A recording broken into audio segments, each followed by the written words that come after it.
Olá, hoje o nosso grupo irá apresentar o artigo Suscetibilidade de cárie fortemente aumentada em um modelo de fissura labial palatina IRF6. O artigo estuda o defeito em um gene específico que causa fissura labial e palatina, e como isso pode estar ligado com a disfunção das glândulas salivares e o aumento da suscetibilidade de desenvolver cárie nesses pacientes. O artigo fala sobre CLP, que são fissuras labiais com ou sem fenda palatina, mas se aprofunda em uma forma sindrômica, a falta do gene IRF6. A fissura lábio-palatina é uma patologia que afeta anatomicamente a cavidade bucal, caracterizada pela fenda no lábio que pode chegar até o palato. Além da fenda, a doença pode ocasionar dentes hipoplásicos, dentes supranumerários, microdontia e hipoplasia de esmalte. Existem formas não sindrômicas e sindrômicas da doença, e geralmente envolve operações reconstrutivas logo ao nascer ou até a puberdade. O gene que o artigo trata é o IRF6. Portadores da doença possuem defeito no gene e logo não produzem a proteína fator regulador de interferon 6, IRF6. A ausência dessa proteína afeta os tecidos bucais e causam alterações que comprometem a homeostase bucal. Mesmo o portador realizando a cirurgia de reconstrução do lábio-palato, ele sempre terá o defeito do gene que gera essas modificações. Quem não possui o gene IRF6 terá rupturas nos complexos juncionais epiteliais, e por conta disso, as glândulas salivares também serão afetadas, por possuírem uma origem ectodérmica comum com a desses epitélios oral e dentário.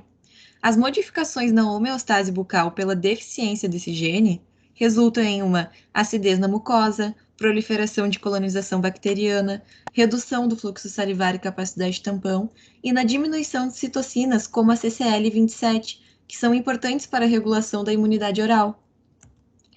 Então, os autores efetuaram mudanças genéticas em camundongos para avaliar as suas implicações nas glândulas salivares, com o objetivo de ver se a ausência do gene aumenta a suscetibilidade à doença cárie nesses animais.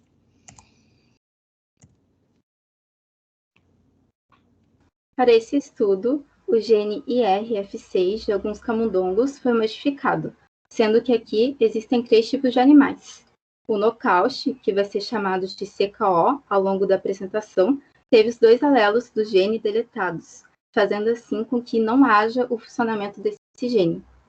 O heterozigoto, que teve apenas um alelo do gene deletado e vai apresentar, portanto, o funcionamento parcial desse gene. E o selvagem, que será chamado de WT, é o único em que o gene não foi alterado. Logo, esse gene vai funcionar perfeitamente.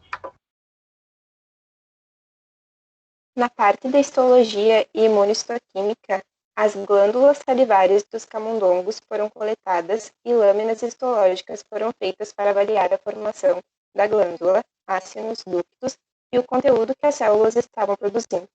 Múltiplas seções de cada amostra foram coloradas com os corantes hematoxilina e eosina para analisar a morfologia da glândula, além da coloração dupla com azul de cian e ácido periódico para analisar as proteínas. Já a imunistoquímica foi feita para avaliar proteínas específicas nas glândulas salivares para ver se estavam alteradas ou não. As proteínas específicas são IRF6, PCNA, ecaderina, NM2, RAC1, acoporina e CC.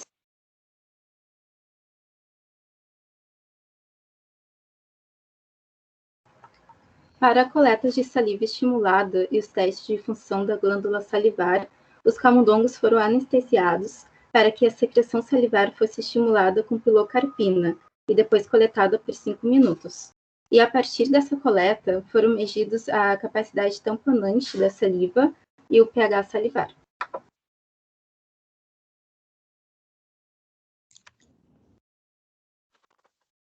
Durante o período de estudo, os animais também foram avaliados quanto ao desenvolvimento da cárie. Para isso, todos os camundongos foram inoculados com Streptococcus mutans, utilizando o método de esfregaço orofaríngeo. Para a indução de cárie, os animais foram alimentados com 56% de sacarose em pó de dieta e 5% de sacarose com água, sendo que todos os camundongos receberam a mesma dieta plurilotada e água.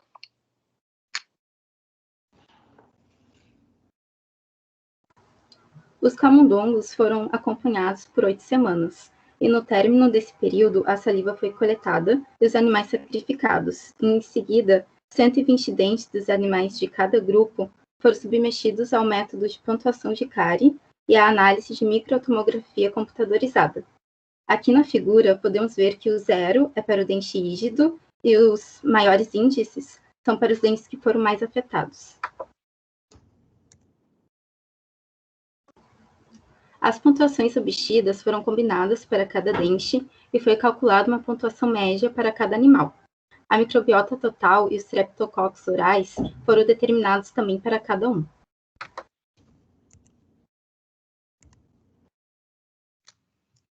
Agora a gente vai falar sobre os resultados e sobre as anomalias observadas nos camundongos CKO em comparação com os WT.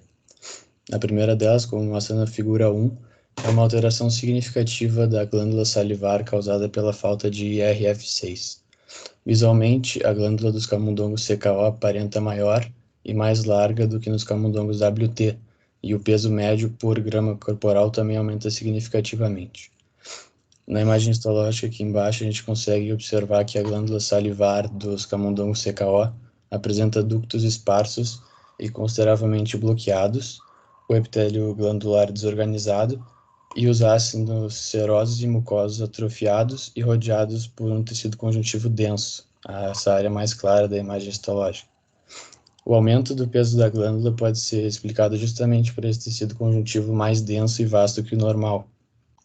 Essas observações elas são feitas tanto nos camundongos jovens, no grupo P03, quanto nos maduros, P60, o que implica que as anomalias na glândula salivar não são causadas por uma maturação tardia, mas sim pela falta da proteína IRF6. Partindo então para a análise imunistoquímica, ficam visíveis as proteínas específicas das glândulas salivares, que elas estão coradas em marrom. Na imagem, são comparados os resultados entre os camundongos WT, que são os selvagens, e os camundongos CKO, que são os geneticamente modificados. Chamando então a atenção na coluna da proteína caririna, a gente consegue perceber que nos camundongos saudáveis, ela está sendo produzida apenas na membrana plasmática. Já nos camundongos CKO, que são os modificados, nota-se, a partir da mudança da forma da coloração, que ela está dispersa no citoplasma. Na última coluna, a gente vai ter a análise a partir da proteína de proliferação PCNA. Então, com o aumento da massa de tecido, nota-se um aumento significativo na coloração marrom para o marcador de proliferação PCNA.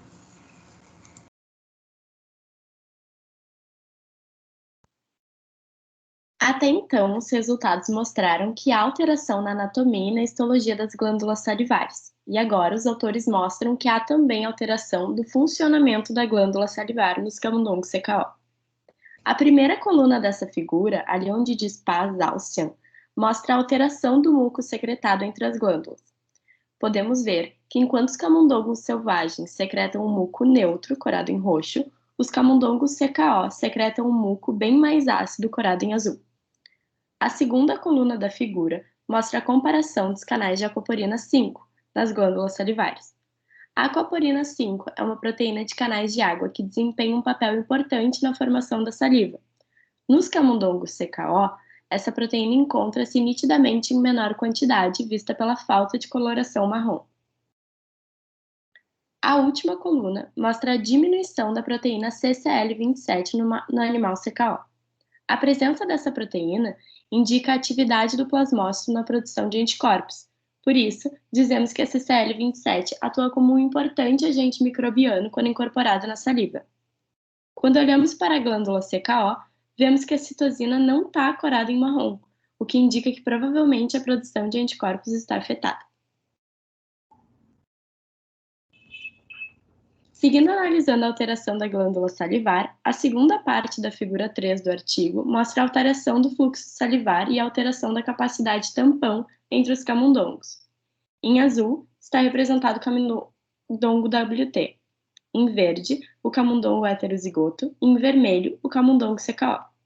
De acordo com os gráficos, podemos ver que tanto o fluxo salivar como o pH da glândula do camundongo nocaute foram reduzidos. Por fim, vemos que o grupo de camundongos heterozigotos, em verde, apresentou resultados similares aos resultados do grupo selvagem, porém com tendência à hipofunção da glândula salivar. Outra questão que o artigo analisou foi se essa displasia glandular somada a essas anomalias dentárias causaria maior suscetibilidade à cárie.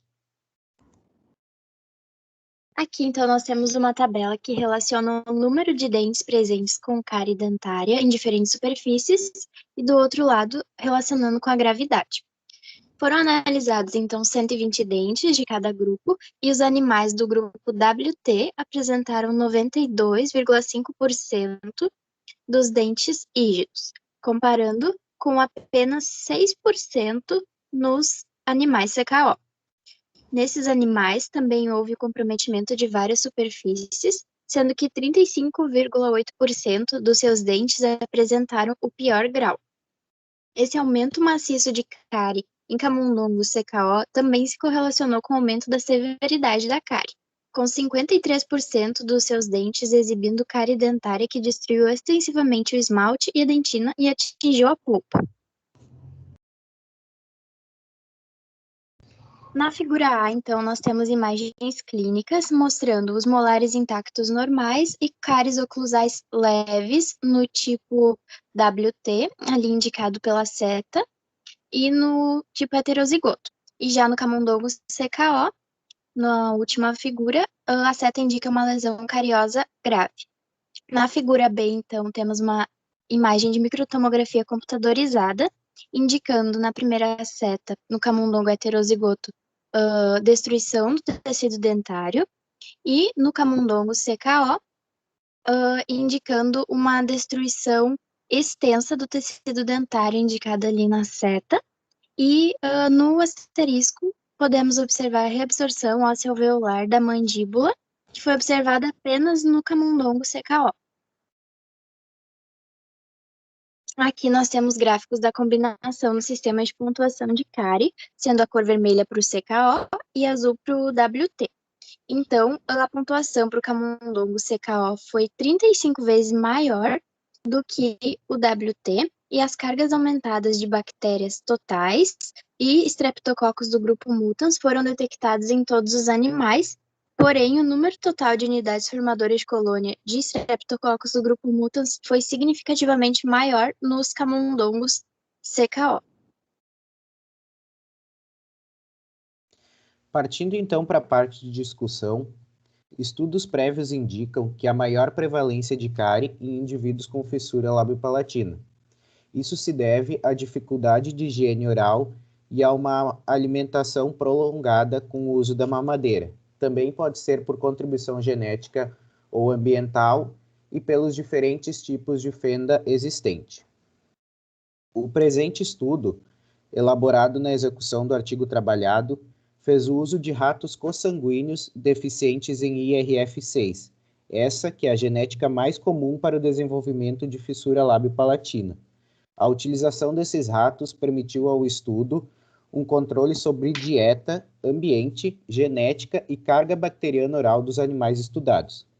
Também entende-se que excluir IRF6 dos camundongos representa anomalias dentárias vistas em pacientes humanos com a fissura labiopalatina. O presente estudo também avaliou que a perda de IRF6 pode resultar em displasias nas glândulas salivares, ocasionando situações como ductos ocluídos e alteração da composição estromal. A ocorrência dessas displasias determina a redução da proteína E-caderina, essa que é uma proteína que possui função na regulação da mecanotransdução entre epitélios, além de apresentar um papel importante na formação do lúmen dos ductos salivares.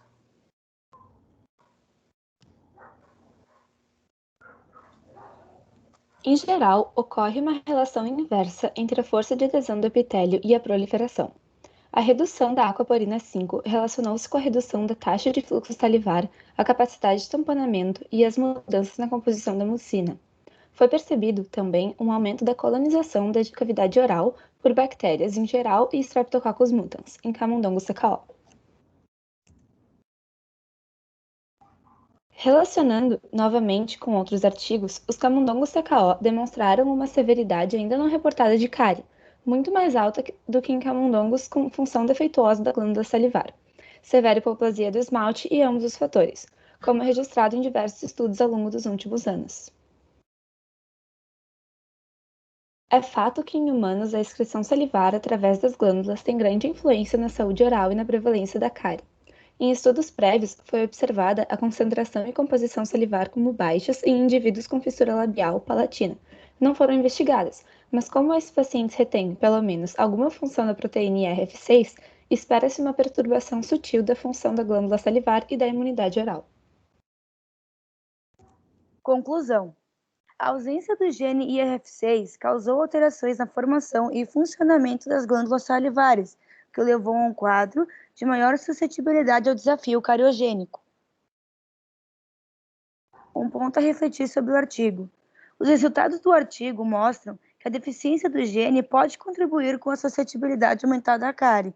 No entanto, como a cárie é uma doença multifatorial, essa relação pode não ser direta. A opinião do grupo. Consideramos o artigo complexo, mas que conecta vários conteúdos que são ou já foram abordados nas aulas. As imagens do artigo eram de baixa qualidade, comprometendo a leitura dos resultados. O grupo agradece a atenção de todos e a professora orientadora Elisiane pela assistência e orientação durante o trabalho. Obrigado.